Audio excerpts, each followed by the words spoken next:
Olá, tudo bem? Eu sou o Jeremias Gomes, esse é o Terceiro Setor. Você sabe que a gente sempre traz aqui uma entidade que está fazendo diferença na comunidade. São pessoas que pensam na sociedade, que pensam como um todo. Isso é tão importante, né? Num tempo em que a gente vive tão isoladamente e a gente sempre traz histórias aqui muito bacanas e hoje a gente vai falar sobre a questão dos recicladores. São tantos, se você mora aqui na capital paulista, a gente sempre vê o pessoal aí catando as coisas, né, para reciclagem, e são profissionais que alguém parou e olhou e falou, mas será que esse pessoal está tendo formação? Será que ele tem um ensino? Será que ele gostaria? Olha, gostaria sim, e foi esse apoio da FEPACOR, que é uma federação, você já vai conhecer sobre eles, fez e está tendo um resultado incrível. E olha só, eles têm uma educação que é personalizada, olha só que incrível, a gente tem muito que aprender com eles. Eu recebo aqui no estúdio o Alex Luiz Pereira, que é o diretor financeiro da FEPACOR. Obrigado, viu, por ter aceito o nosso convite. Eu que agradeço de falar de um tema tão apaixonante. Que legal.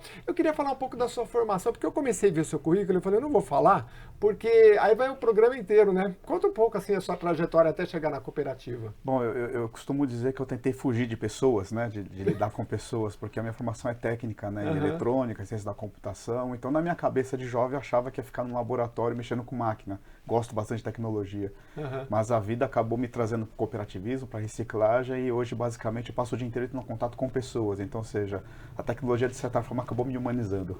E aproximando desse pessoal todo. Como é que surgiu essa ideia do projeto? O projeto que vocês têm é o projeto Ser Mais Ser Juntos, né? Você me contava que você tinha, você acho que é presidente, né, de uma cooperativa de reciclagem, e aí vocês formaram a FEPACOR, e aí então surgiu essa ideia de profissionalizar e primeiro voltar a educação para essas pessoas. Como é que foi essa história? Bom, quando a gente fala de cooperativismo, nós temos 3 graus de cooperativas, né? A cooperativa singular ou de primeiro grau é a que a gente trabalha no dia a dia, formada por cooperados, por catadores, por CPFs, digamos Certo. assim. Quando uma cooperativa se junta com outras cooperativas, ela forma o que a gente chama de rede ou federação, que é o caso da FEPACOR. Então, a FEPACOR é uma cooperativa de segundo grau, mas ela é formada por cooperativas. Então, a luta dela, a representatividade dela é para representar e, digamos assim, lutar pelos objetivos das cooperativas, né? E num projeto que nós tínhamos, né, junto a um parceiro, que era para pegar chinelas de borracha, né, a gente fez uma pesquisa, né, entre os cooperados de 15 cooperativas, porque a gente está sempre fazendo projeto, sempre levando alguma coisa para os cooperados, né, achando que, né, poxa, estamos levando coisa que eles gostam. E a gente resolveu perguntar o que eles queriam. E dentre tantas coisas que eles pediram, a gente se surpreendeu porque 70% queria terminar a escola. Nossa, que legal, que interessante. Significa que eles não puderam, por algum motivo, né, de vida pessoal, não puderam terminar a escola e sentiam essa lacuna, esse vazio, queriam voltar para a escola. Então a gente montou um projeto e a gente, né, começou a procurar patrocinadores, né, e nós encontramos então no SESI e Senai, né, um parceiro ideal para isso, porque eles têm esse programa educacional que leva em consideração a individualidade, eles levando os saberes do cooperado e montam um programa de estudo individualizado para aquele cooperado. Então, aproveita-se os pontos mais fortes que detectaram dele para ele conseguir desenvolver aquilo que não é tão forte nele. Então, é um programa bastante interessante, educacional. Eu achei fantástico do que a gente já conversou, 2 aspectos que é a personalização disso, porque hoje se fala muito nas escolas públicas, em todas as escolas para as crianças, porque até com a inteligência artificial, a tecnologia, eu fico sempre pensando como é que você vai aproveitar essas habilidades que as pessoas já têm, né? E vocês fazem isso. Então, acho que o que vocês estão fazendo serve de exemplo para, acho que para todo o ramo de educação. Personalizar e também o aspecto que você me falou de acompanhar não só do conteúdo, mas o aspecto psicológico e pedagógico também. Então, um dos motivos que os cooperados pararam a escola, porque eles tinham que escolher, ou eu trabalho e alimento minha família, ou eu vou para a escola. Então, o que eles escolhem? Sustentar a família. É uma realidade, né? Nós temos esse problema social. O diferencial do projeto é, enquanto o SESI e Senai é um parceiro que trabalha bastante essa parte de educação, nós temos patrocinadores que nos ajudam a dar apoio psicológico, pedagógico, inclusive financeiro para o cooperado. Então ele recebe ajuda financeira. Legal, temos umas imagens bacanas, né? Ah, você dando uma palestra ou é inaugural essa aula? Isso aí foi o lançamento da edição 1, né, que está finalizando agora, né? Essa foi a primeira turma do projeto. Então a gente estava fazendo, né, o lançamento do Ser Mais, Ser Juntos 2024, primeira edição. Né? Ser Mais, Ser Juntos. Gente, tem muitos alunos aí. Começou com mais, nem todos chegaram até o fim. Nós estamos gravando isso aqui em abril. A formatura desse pessoal é agora no mês de maio de 2025. Vai ser lá na sede da Federação? Não. O nosso encerramento dessa primeira edição vai acontecer no dia 5 de maio, junto com o lançamento da segunda edição, e vai acontecer na Casa do Cooperativismo Paulista. É aqui em São Paulo, na capital? Aqui em São Paulo, na legal. Casa do Cooperativismo Paulista, exatamente. Gente, e sabe o que é interessante? Que é um pessoal assim, porque ele já tem a vontade. Porque se o cara está na rua trabalhando, mesmo que às vezes ele tenha algum problema, porque, poxa, o Brasil tem um problema social, né? Pode ser que ele tenha até algum tipo de vício, alguma coisa, mas ele está ali todo dia. E eu até brincava com você, pensa num pessoal com um corpo definido, né? Você olha aqui em São Paulo, eles com aqueles carrinhos, tô falando dos homens que carregam, né? Eles estão ali, trabalham, cara, e trabalham bastante o dia inteiro. E não é fácil ficar na avenida, no sol e ter todo esse trabalho. É muito interessante essa vontade deles de se profissionalizar. Agora, a segunda etapa seria uma profissionalização. Então, a segunda edição agora a gente vai ter um próximo passo para quem está finalizando Fundamental 2, então vai entrar no ensino médio, e para abrir mais vagas para os novos que vão entrar e vão começar de novo. Então é uma continuação do projeto, só que agora com mais cooperados. E o interessante, o importante é que na primeira edição, embora agora sejam 37 finalizando, outros também vão finalizar, que são tempos diferentes, é depois de um ano. Então quando você faz um projeto, você tem que ter tempo. Sim. Então a gente fez um projeto, a gente conseguiu os patrocinadores, a gente tem que ter começo, meio e fim. É. Embora esteja terminando a primeira edição, por exemplo, né, que a gente está terminando a primeira edição, a gente está tendo lá os que estão terminando o programa educacional deles, mas os que não terminaram continuarão tendo, né, o apoio pedagógico, psicológico, então, ou seja, eles vão poder terminar. Mesmo que não tenha conseguido dentro do tempo, ele vai no tempo dele, não tem problema nenhum. Ele não vai ser abandonado, digamos assim, né? A gente vai continuar, de certa forma, assistindo-o. Então, dos que começaram a primeira edição, a maior parte está finalizando. O que não está finalizando vai finalizar em algum momento, né? E a segunda edição é a mesma coisa. A gente tem um ano previsto de programa, né? A gente espera que se repita, a maior parte finalize, né, depois de um ano, mas aqueles que dentro do seu tempo não conseguiu, também não vai ser abandonado, ele vai terminar de qualquer forma. Agora, o aspecto de, como que seria o termo, social, né, de fazer uma rede ali entre eles, acho que é bem legal também, né? Porque vocês olham para a potencialidade. Então eu vejo numa sala dessa, enquanto eles aprendem, e aí tem a hora do intervalo no café, é hora de você trocar uma ideia, o que você faz, você está pensando em estudar também. Isso, para quem trabalha o dia inteiro e às vezes não tem essa convivência, eu acho que é transformador também, né? O SESI e o Senai tiveram esse carinho conosco, que a turma estuda junto, né? Então eles mantêm essa turma de catadores mais ou menos no mesmo grupo, né, indo para as aulas quando é presencial, porque esse EJA, né, o nova EJA novo EJA, né, do SESI e Senai, mais ou menos 80% é online, à distância, e 20% é presencial. Que legal. Então, eu tinha procurado a questão do EJA, não achava muito. Quer dizer que SESI e Senai tem. Será que tem online para qualquer pessoa fazer? Deve ter, né? Sim, esse nova EJA, né, o novo EJA, né, do SESI e Senai é aberto para qualquer um que queira, né? O diferencial da FEPACORE é que a gente dá esse apoio financeiro, psicológico, pedagógico para o cooperado. A gente sabe que a luta é muito difícil, né? Imagina, trabalha o dia inteiro, é estafante o trabalho, e ainda à noite você ainda tem que continuar estudando, mesmo que seja à distância. Você tem que chegar em casa, tem ainda o batente, principalmente as mulheres, né, que tem que cuidar da casa, dos filhos, e ainda tem que estudar também depois. É complicado. É uma luta muito grande. Agora, pessoal, você deve ter uma equipe mais assim, como é que é o processo de ir atrás de... Porque quem banca isso? Você tem empresas privadas que ajudam, você com a sua equipe que vai, e como é que foi essa conversa? Estamos com esse projeto, aí pessoal... Quando a gente fez o projeto, escrevemos o projeto, a gente começou a procurar os parceiros, procurando patrocínio, porque a ideia era, a gente sabe que o cooperado, se ele fosse por si só se inscrever, né, e estudar, sem um apoio financeiro, ele não estudaria, porque tem que produzir, ele precisa trabalhar. Então, para ele dedicar horas do dia dele para ele estudar, ele precisa se sentir seguro que a família não vai ficar desassistida. Certo. E a ideia do projeto é essa, que de certa forma ele não se sinta que ele está deixando de prover a família. Ou seja, ele está ganhando para estudar, digamos assim. E outro aspecto que a gente se preocupou, a gente sabe que a luta é muito difícil. Quando você deixa a escola e você volta muitos anos depois, você manter aquela garra, aquela força de vontade, sem alguém ali do lado te dando apoio, ou pegando a tua mão, digamos assim, fica mais difícil. Então, esse apoio psicológico ele é muito importante também por isso, porque aquela hora que você começa a dar uma fraquejada é quando o psicólogo vai lá, não, você consegue, você tem força, veja, você já andou tanto, dá mais um passo. E aí você consegue tirar aquele potencial que está ali, né, latente, porque você está andando junto com ele. Muito. Eu acho que essa questão da psicologia, ela é importante em todos os níveis, para todas as idades, porque hoje você tem inteligência artificial, o professor ele pode ser um coordenador. Estou falando numa escola, vamos supor, no 7º ano lá. Ele chega, a gente, geografia, tal, tudo bem. Você pode até personalizar para a pessoa. Se estuda em casa, vem aqui só para tirar dúvida, tem tudo para te ajudar, você tem muitos mecanismos. A partir do momento que você tem um celular e um Wi-Fi, pelo menos. Agora, o apoio emocional, psicológico, que às vezes você não tem em casa, eu acho que esse deve ser o investimento na educação como um todo, né? Porque às vezes problemas na família vai desestimulando você. E de repente alguém dizendo, não existe não, seja exemplo à tua família, você tem garra, você vai... E de repente a pessoa dá aquele up, né? E de repente tudo começa a melhorar. Ou seja, dentro dela mesma vai melhorando e de repente ela percebe que o entorno dela está melhorando porque ela trabalha esse aspecto, né, psicológico, né? E a pedagogia também é muito importante também, porque às vezes são dificuldades, a gente pode achar que é bobo ou é simples, né? Mas há dificuldade com tecnologia, né? Porque como a ferramenta é online, né? E às vezes são dificuldades que pra gente é simples, para alguns, né?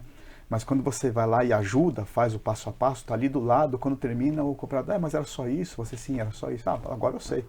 Então, para quebrar, né, essa barreira de ter o medo da tecnologia, quando você quebra a barreira porque você está ali do lado, né, dando apoio pedagógico, é como se você, né, abrisse a porta e dissesse, olha, pode entrar que você consegue, né, explorar esse quarto aqui.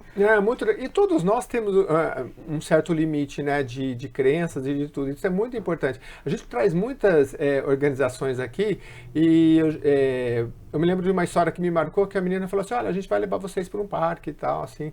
E aí uma das crianças falou assim, ah, mas a gente pode entrar lá?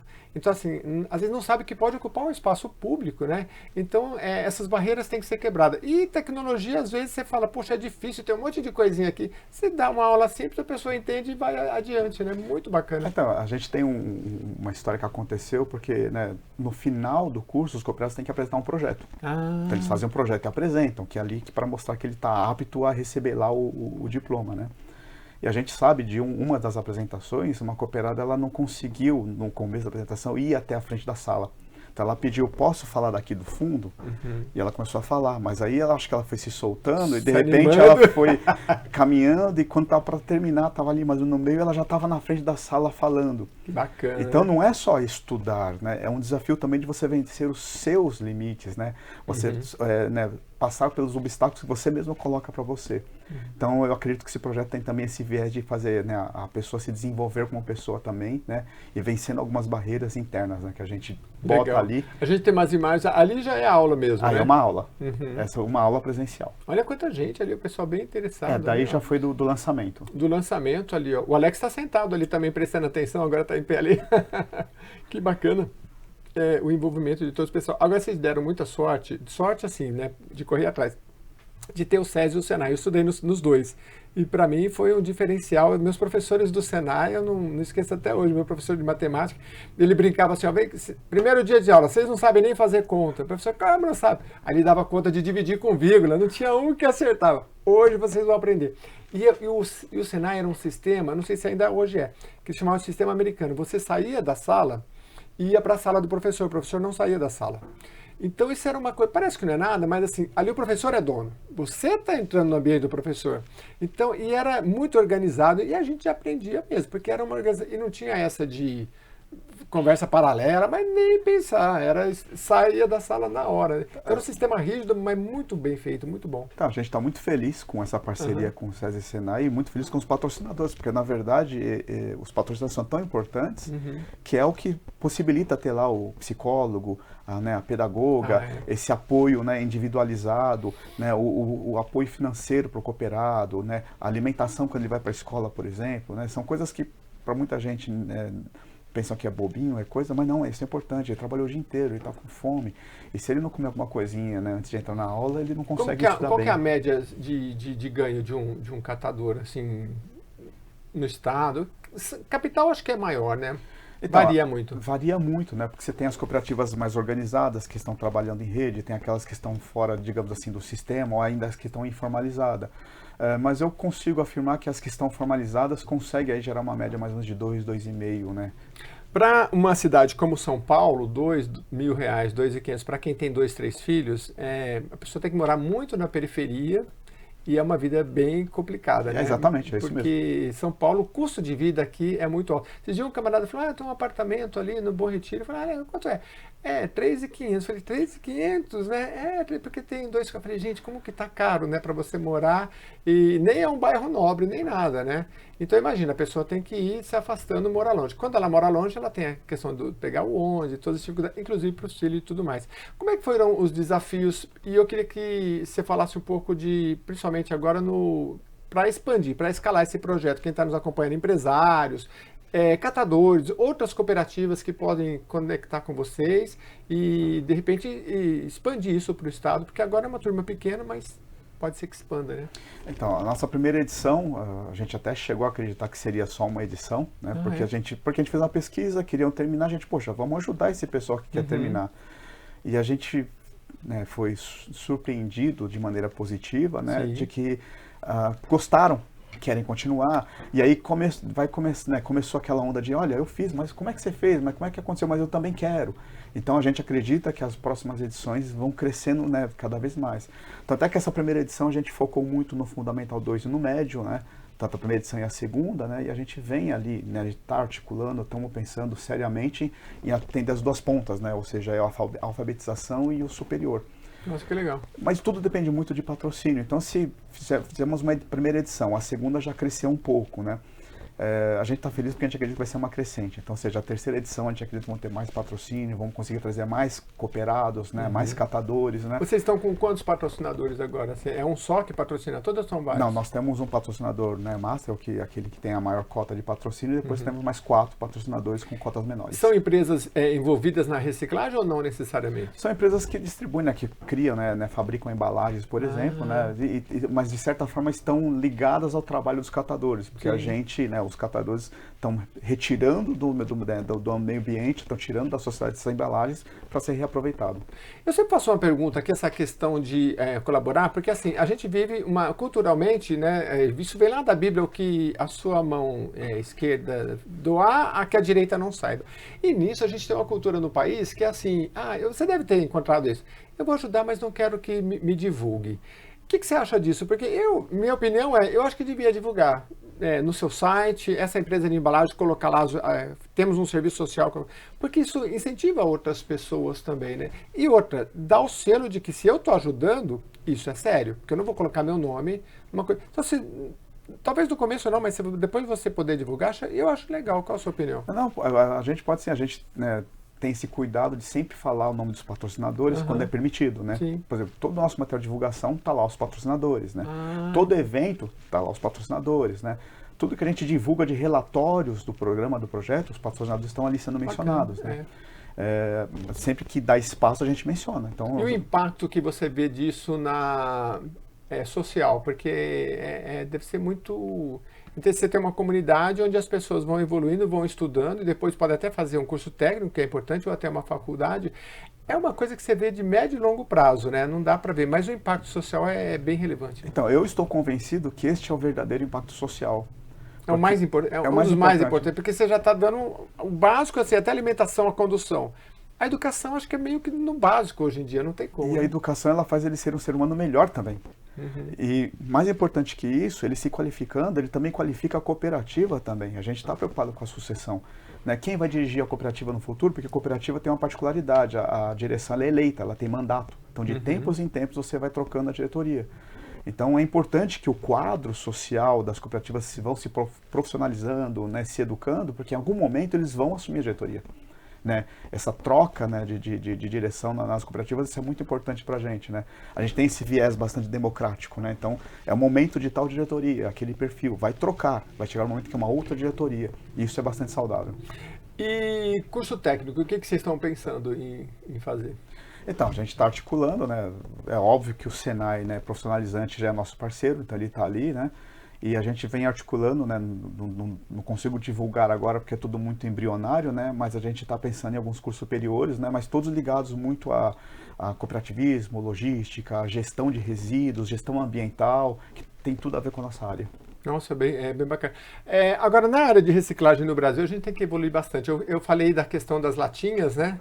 Mas eu acho que é de todos os lados, né? Desde o descarte, né? A gente ainda não sabe. Eu sempre pergunto aqui, você sabe o que é aquele... Aqui na Lesp tem vários. Tem a caixinha azul, tem as outras coisas. Azul eu gravei, porque é papel, pelo menos para eu falar aqui.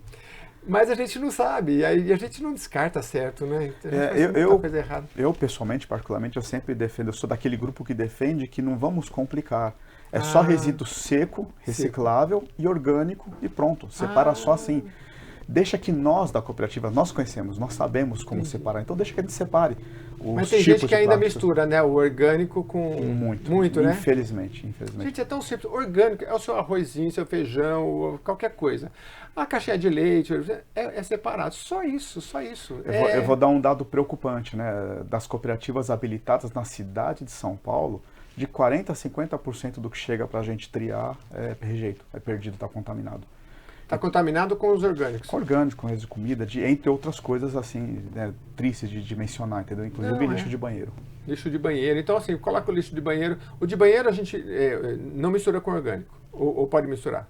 Com a coleta, né, da cidade, né? A coleta normal, comum, a coleta de lixo, né? Aí tudo bem, se for o orgânico da cozinha, misturar com o do banheiro não tem problema. Não vai porque vai para aterro, né? Vai a coleta de lixo. Agora, mas tem a coleta seletiva que deveria só ser seco, ou seja, recicláveis secos. Que aí entra tudo, caixinha de leite, de refrigerante, tudo que é material, tudo que é embalagem. Tudo que é embalagem. Se você imaginar que tudo que é embalagem você então pode separar para reciclagem, contanto que esteja seco, então não custa nada dar uma enxaguadinha de leve. Pega aquela água da louça mesmo, que está ali, né? E só dá uma enxaguadinha, só para tirar o excesso de resto, né, de alimento da embalagem. Deixa secar. Do próprio caixinha de leite, se você dar uma lavadinha e tal... É isso aí, perfeito. O pessoal ensina a dar uma torcidinha, não sei se é viável na coisa. Pode pegar PET e torce ela, não tem problema. Eu vi uma de um lixeiro e... Ele foi espetado por uma seringa. Aí ele mostrou, gente, não faz isso. Tem uma seringa, bota dentro de uma garrafinha de refrigerante e fecha, porque a gente não vai ter contato, né? Então, mas não deveria nem estar junto com reciclável para começar. Não deveria nem estar com isso, né? Aí, e outra, pilhas, por exemplo, você pode... aqui em São Paulo, acho que no interior tem também. Você vai nos grandes supermercados, tem uma caixinha lá para você jogar. Nos prédios também tem. Agora, o que me preocupa muito é o plástico, porque o plástico a gente gasta demais. E rolo plástico, puxa o plástico, qualquer coisa põe plástico. E sacolinha que tem umas que são reutilizáveis, outras não são. E que eu me lembro, demora 100 anos para você reciclar para o plástico decompor. Aí o ideal seria, o primeiro é você não ficar gastando muito plástico. Mas se você gastou, separar para ir para uma reciclagem, né? Minimamente isso vai se transformar em outra coisa, né? Eu costumo dividir o assunto mais ou menos assim, né? Bastante pragmático. Hoje o que é importante? Reciclar. Sim. Tem que reciclar. A segunda etapa, que é consumir menos, né, é educação. É começar a trabalhar nas escolas de que você não tem necessidade de consumir tanto. Você pode consumir o que você precisa e necessita e pronto. E não sei como trabalhar com a indústria do outro lado, né, de que ela também tem essa consciência de pensar que aquilo vai ter que ser reciclado de alguma forma, né? Diminuir pacote da embalagem, diminuir. Então esse movimento também eu não consigo detectar que esteja acontecendo, né, de forma sistêmica. Eu acho que a gente tem que trabalhar na questão crítica de cada um de nós, porque é muito bonito você chegar no final do ano, você vê aquela coisa, aquela propaganda linda, maravilhosa de refrigerante e tá tudo bonito, né? Aí o outro lado corta a imagem, aí você vai ver um rio Tietê cheio de PET, cheio de plástico. Eu tô falando que isso a indústria de refrigerante é a culpada não, mas uma coisa é o marketing. Então, assim, a gente, diante do marketing, a gente é que tem que ter o senso crítico de falar, pô, isso aqui é tudo muito bonito, o marketing. Mas para onde vai tanto plástico assim, né? E ele tem um comportamento interessante de analisar, porque a gente, como consumidor, por exemplo, a gente aprendeu a pesquisar antes de comprar, verificar garantia, fornecedor. A gente está tomando esse cuidado como consumidor. Mas como um cidadão que está descartando resíduo, a gente não tem o mesmo cuidado. A gente não pesquisa, a gente acredita que pega, não tem mais uso para mim, eu ponho no saco preto e a gente acha que por mágica aquilo vai ficar no lugar certo, né? Vai para ir no lugar. Não vai, não. Não vai. Não vai. E se for uma pilha, se for um plástico, aquilo vai enroscar em algum animal, a pilha, ela degrada o lençol freático, os rios, contamina solos, contamina águas e metal pesado, ele tem um problema no nosso organismo que ele tem um efeito cumulativo, né? Uma vez que ele entrou no teu organismo, acabou, tá lá. E a gente vai se envenenando de pouquinho, lentamente, passa alguns anos, desenvolve um câncer e a gente, poxa, como é que aconteceu? Aconteceu que a gente está se envenenando lentamente a cada dia porque a gente vai poluindo o nosso meio ambiente. Os cientistas encontraram um plástico no nosso cérebro, não sei se você viu essa reportagem, microplástico, é uma coisa muito estranha. Mas olha, o Alex ele é muito prático pelo que eu vi e pelo que a gente conversou aqui, e a prática, no caso dele, está levando realmente o ensino para esses catadores, que são, dá para dizer que são milhões, né, no Brasil, e é um trabalho muito bacana. E tem muitas frentes de trabalho. Uma é essa, você falou do INSS, eu achei espantoso, a cobrança do INSS de catadores a 20%. 20%, então é muito, né? Nós temos um problema muito grave na sociedade, tem muito catador de estação de rua.